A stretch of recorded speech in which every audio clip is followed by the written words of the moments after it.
Chers téléspectateurs, bonsoir. Voici pour vous les sommaires de cette édition. La sémence de l'imam Mamoud Dicko soutient les autorités de la transition. L'annonce a été faite par son porte-parole à la faveur d'un point de presse tenu ce mardi à leur siège. Visite du Haut Conseil des Maliens de l'extérieur au ministère des Affaires étrangères et celui du domaine et de l'urbanisme. Les détails dans ce journal. Dans la page noire de cette édition, vous aurez les témoignages de El Hadj Mohamed Amadou Diarra, membre de la sémence sur le décès de l'ancien président Amadou Toumani Touré. Chers téléspectateurs, partout où vous nous suivez, merci d'avoir choisi LTV pour vous informer. Je vous le disais en titre, le siège de la sémence a servi de cadre ce mardi à un point de presse de ces militants. Selon les organisateurs, l'objectif de cette rencontre est de soutenir les autorités de la transition. Issa Kaoudjim, coordinateur de la sémence et porte-parole de l'imam Mamoud Dicko, au micro de nos reporters. Aujourd'hui, tout le peuple malien s'est réveillé en apprenant le décès du président Amadou Toumani Touré, à qui nous avons une pensée. Nous prions Dieu pour qu'il l'accepte dans le paradis. Je me joins au peuple malien pour lui rendre un dernier hommage en attendant les obsèques officielles qui seront annoncées par les autorités, les plus hautes autorités du pays. La sémence est une organisation politique qui a joué un rôle important pour les événements qui nous ont amenés au changement de régime. Il est cohérent et conséquent aujourd'hui que la sémence soutienne les autorités de la transition pour la réussite de la transition. Parce que la transition doit être expliquée au peuple malien, expliquer le pourquoi la réussite de la transition. Et si la transition est réussie, c'est ce qui nous amènera à des refondations de l'État, créer des conditions de lutter contre l'impunité, créer les conditions d'améliorer la gouvernance, créer les conditions d'aller à des élections générales crédibles qui donnera de l'espoir à la jeunesse, au milieu des jeunes et les femmes pour qu'ils puissent jouer leur rôle dans la vie de la nation. Et que Dieu nous en garde, si la transition échoue, c'est le chaos.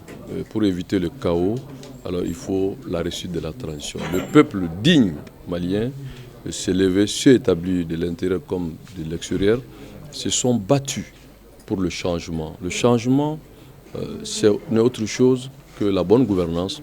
Le changement, c'est des élections qui respectent les voix, le vote des citoyens. Le changement, c'est de mettre fin à l'impunité. Le changement, c'est une école. Le changement, c'est le vivre ensemble. Le changement, c'est l'unité du peuple. Le changement, c'est améliorer le quotidien des Maliens. Donc, pour ce changement, il faut une transition réussie. Et donc aujourd'hui, il y a un déficit de communication gouvernementale. Et nous réitérons notre soutien certes à ce gouvernement, mais pour nous, la meilleure façon, c'est des critiques constructives. La meilleure façon, c'est de renoncer momentanément à nos droits et pour apporter notre devoir. Notre devoir, c'est le peuple malien, aider le peuple et pour un Mali meilleur. Et si tout le monde doit réclamer son droit, alors le pays va disparaître à une situation difficile.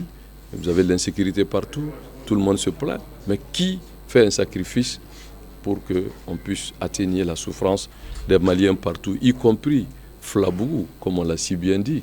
Alors je pense que ce soit Farabou, Flabou ou ailleurs, je pense que partout, il y a des milliers de Maliens qui souffrent. Et ils ne peuvent pas gréver, puisque l'État ne leur donne pas de salaire.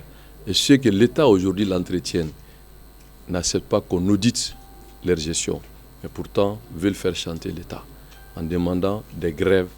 Alors, grève c'est un droit, mais on réclame des droits quand le devoir est assuré.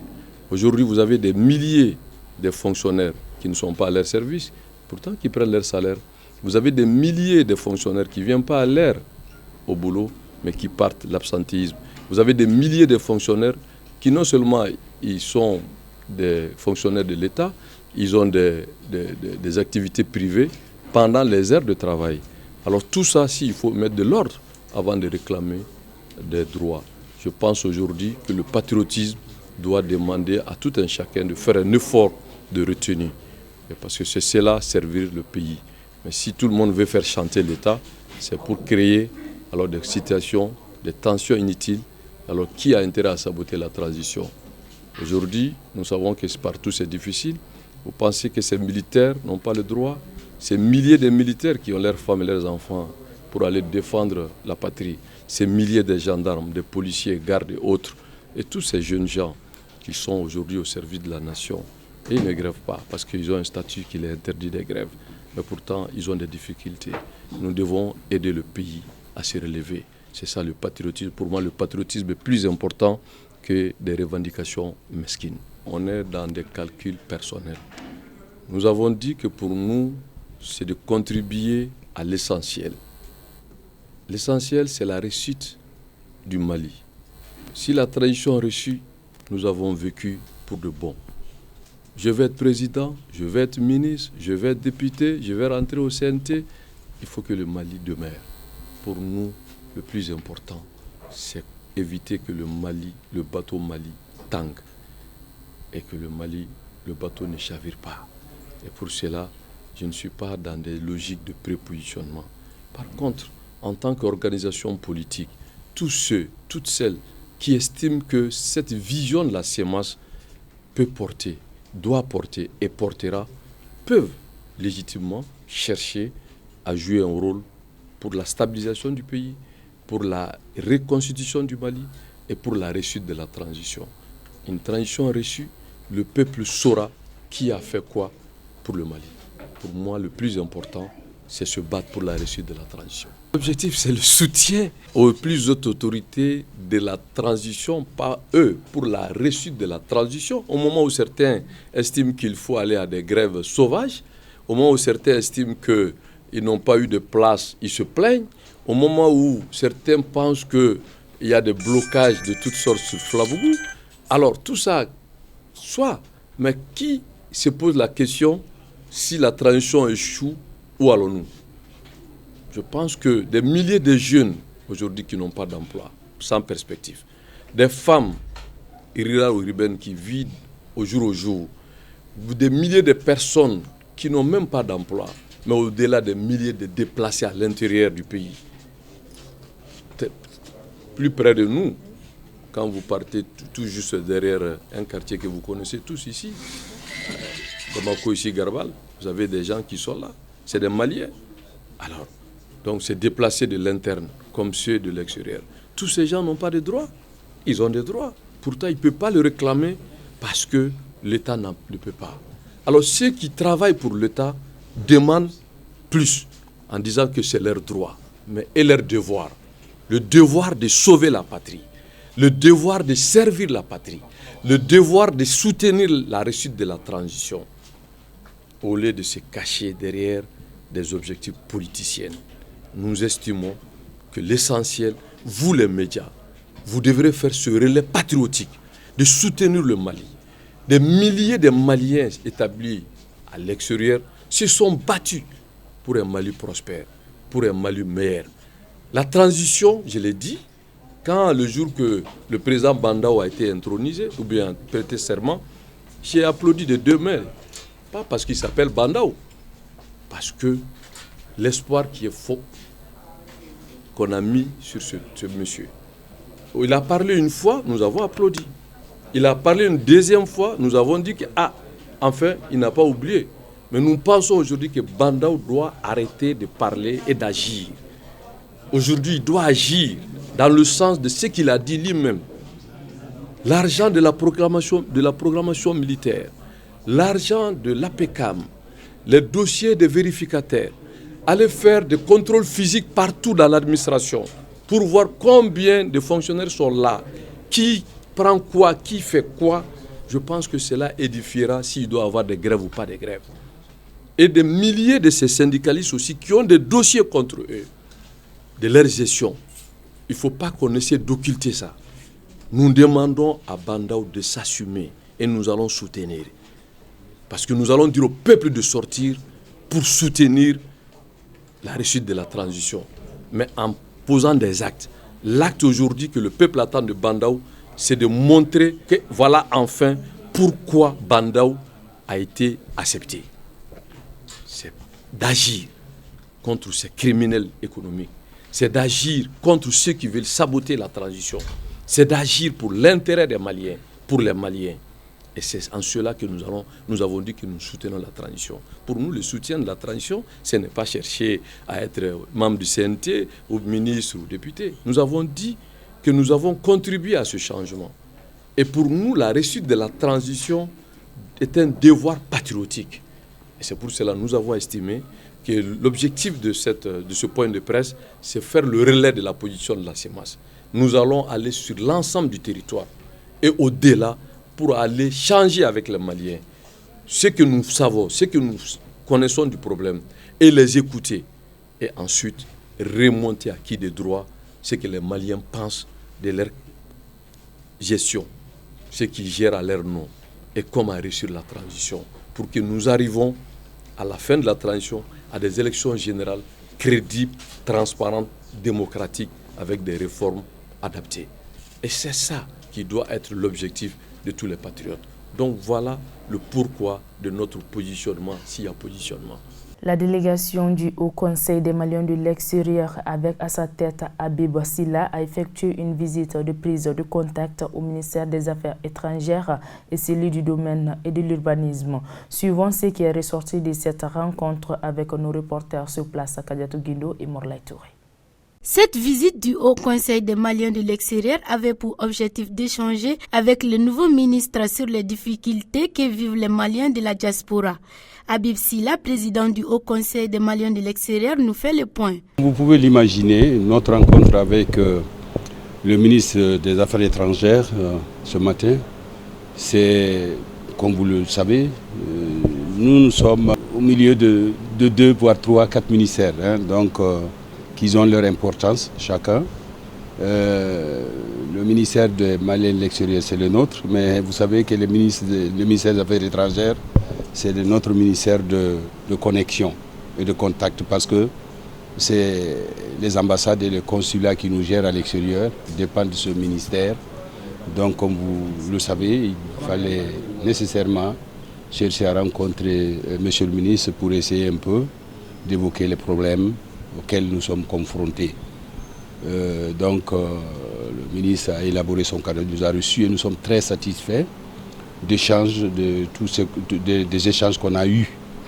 Parce que, vous savez, la plaidoirie des Maliens de l'extérieur, c'est comment faire pour qu'ils soient en règle vis-à-vis des pays, leur pays de résidence, d'accueil en tout cas. Et cela aussi passe par donc, les ambassades et les consulats où ils déposent les documents avec lesquels ils ont les contacts directs. Donc, il y a un problème de carte NINA, comme vous le savez, le passeport, comment obtenir tout cela. Eh bien, nous avons échangé longuement avec le ministre par rapport et nous l'avons expliqué.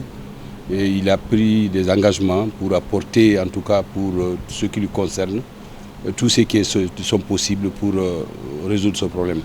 Après le ministère des Affaires étrangères, la délégation s'est rendue au ministère des Affaires foncières, de l'urbanisme et de l'habitat. Je n'ai pas été surpris, en tout cas ma délégation et moi, de ce que nous avons écouté par rapport en tout cas à tous les problèmes qu'on a posés. On peut dire donc aux Maliens de l'extérieur vraiment de se calmer. Je pense que nous avons un ministre qui est prêt à corriger tous les manquements, parce que vous connaissez la souffrance des Maliens de l'extérieur, pas seulement Maliens, mais Maliens en général, c'est-à-dire le problème foncier. Mais nous avons écouté un ministre entouré d'une équipe vraiment prête à relever ces défis. Donc je pense que l'heure est à leur donner la chance, à leur donner aussi le temps, sans oublier que nous sommes dans une transition. Eux-mêmes, ils savent qu'ils ont vraiment affaire à la montre, il faut courir vite et bien. Donc le ministre vraiment nous a rassurés.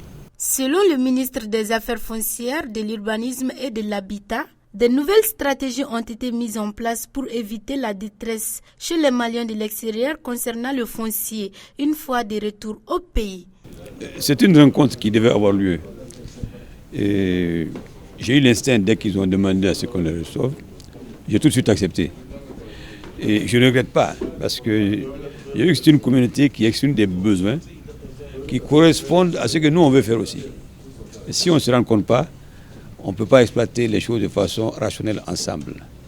Et ils ont des doléances qui consistent à être tout simplement reconnus tels qu'ils sont, et à être valorisés, à apporter leur concours au développement du pays.